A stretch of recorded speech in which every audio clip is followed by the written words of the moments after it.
Assalamualaikum warahmatullahi wabarakatuh. Alhamdulillah wa syukurillah wa la ilaha illallah wallahu akbar wassalatu wassalam ala rasulillah wa ala alihi wa ashabihi wa man tabi'ahu wa wala wa ba'du. Untung ada Islam di dunia ini. Kalau tidak ada Islam, dunia udah hancur lebur, Pak. Ini sebagai ilustrasi, kalau tidak ada Islam, dunia ini dikuasai LGBT. Hancurlah manusia. Manusia menjadi kayak binatang. Kawinnya kayak binatang begitu. Di mana-mana aja gitu. Cara hidupnya udah kayak binatang gitu. Itu kalau nggak ada Islam. Untung ada Islam, sehingga Islamlah yang menolak LGBT. Dimanapun ketika Islam itu kuat, ada LGBT itu tidak akan masuk, tidak akan dilegalkan gitu.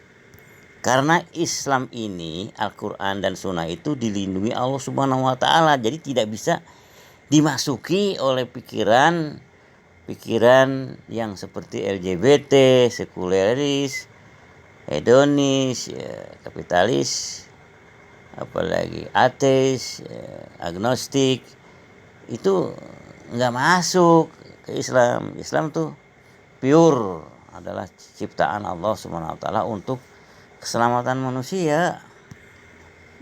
Minum rokok, yang ngisep rokok aja itu dilarang oleh Islam tuh. Islam yang tegas itu. Banyak yang haram gitu. Jadi ada halal, ada haram. Itu Islam. Tapi kalau agama lain, itu nggak ada yang haram, semuanya halal. Ya bisa rusak lah semua manusia kalau begitu. Karena kalau semua dihalalkan, sementara yang dihalalkan itu bahaya buat manusia, buat hidup manusia dan sebagainya, ya hancur leburlah manusia begitu. Karena ada yang haram diharamkan oleh Allah Subhanahu wa Ta'ala lewat Al-Quran dan Sunnah, maka orang yang mengikuti Al-Quran dan Sunnah, menjauhi larangannya dan mengikuti perintahnya, mengikuti yang halal dan menghindari yang haram, mengikuti yang hak dan menghindari yang batil, maka manusia yang seperti itu yang selamat, baik di dunia maupun di akhirat. Tapi kalau yang tanpa halal haram, tanpa hak dan batil, semuanya hak dan sebagainya, ya udah paling bisanya selama dia hidup bahagia palsu di dunia ini yang mereka nikmati, tapi nanti di akhirat di alam barzah nol besar, mereka celaka selamanya. Ketika Rasulullah masih hidup, Rasulullah itu berdebat, bermujadalah kata-kata dengan hujah, argumentasi dan lain sebagainya dengan pendeta-pendeta Nasrani dari Najran. Itu nggak ada keputusan gitu ya, nggak ada keputusan. Akhirnya Rasulullah nggak mau banyak ngomong lagi, dia bermubahalah, diajak bermubahalah. Para pendeta Kristen atau pendeta Nasrani dari Najran, Yaman ini ditantangin mubahalah. Ya pendeta ini kan paham, mereka tahu bahwa Nabi Muhammad SAW ini benar. Buktinya mubahalanya benar tuh. Jadi bukan dirinya saja ya, atau dirinya nggak digantikan orang lain, tapi yang dia bawa ya mantunya, anak kandungnya, misalnya Fatimah, dan cucunya Hasan Husain, dibawa ke lapangan untuk beradu tantangan dengan pendeta Nasrani Najran Yaman di lapangan di Madinah itu gitu. Pendeta itu bermusyawarah antara pendeta itu, ini nabi bener, ini nggak salah. Jadi kalau kita ikut tantangan beliau, ikut tantangan Nabi Muhammad SAW, kita yang akan mati semua gitu. Kita yang akan dilaknat Allah gitu.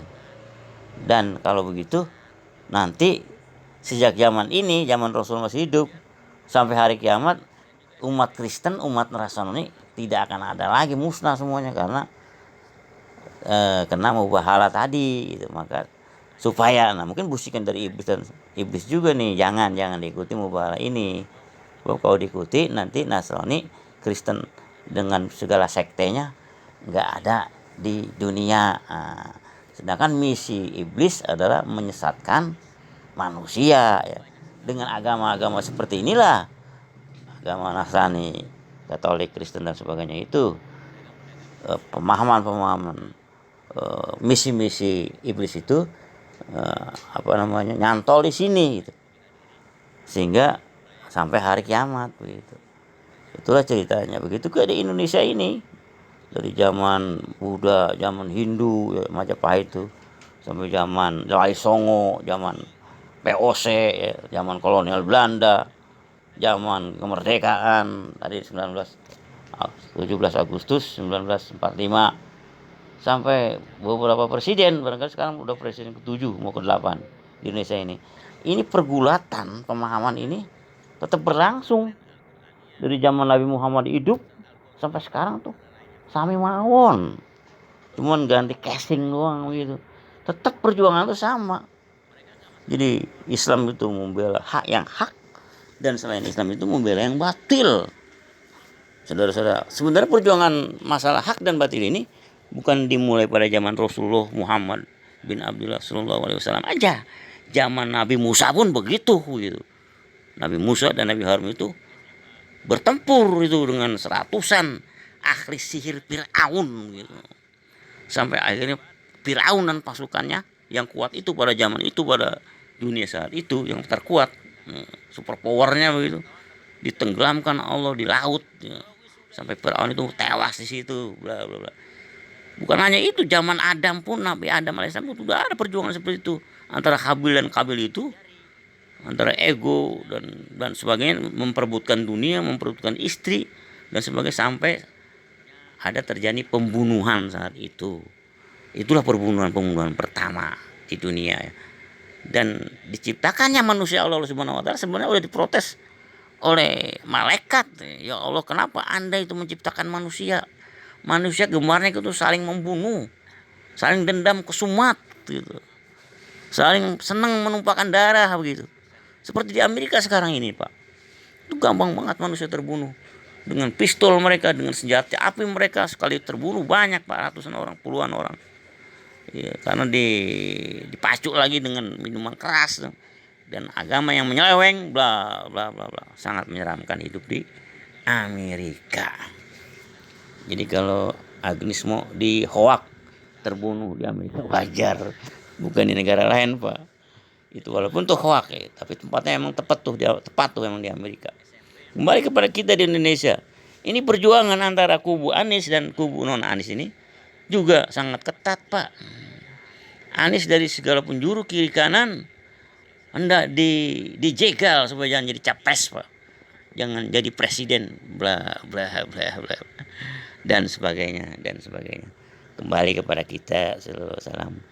Rasulullah sendiri itu ya boleh katakan nggak sanggup berdebat dengan orang Nasrani begitu ya. Ngeyel. Ya kan, ya sifatnya asumsi begitu. Tidak berdasarkan data gitu. Walaupun data mereka itu kalah ya, tetap aja ngeyel gitu. Sampai sekarang ini nih tahun 2023. Bulan apa? Bulan Juni tanggal 19 kalau saya lihat di internet tuh. Itu pendeta-pendeta ngeyel banget, asumsi semuanya gitu. Ya Allah ya Rabbi. Jadi kalau kita ibaratnya mau mandiin kambing di kali, Pak. Bahkan pakai tambang tuh ya. Kita main tarik-tarik, kita tarik tuh kambing supaya kita mandiin di kali. Bukan kambingnya apa yang kecebur di kali, mandi di kali, Pak. Kita yang kecebur di kali. Kita seolah-olah begitu, Pak. Hampir kayak putus asa gitu ya. Membuat orang itu masuk surga atau bertobat, Pak. Kenapa kita begitu? Mau menyadarkan mereka supaya masuk surga, yaitu masuk Islam dengan membaca syahadatain, masuk Islam, menjadi orang Islam.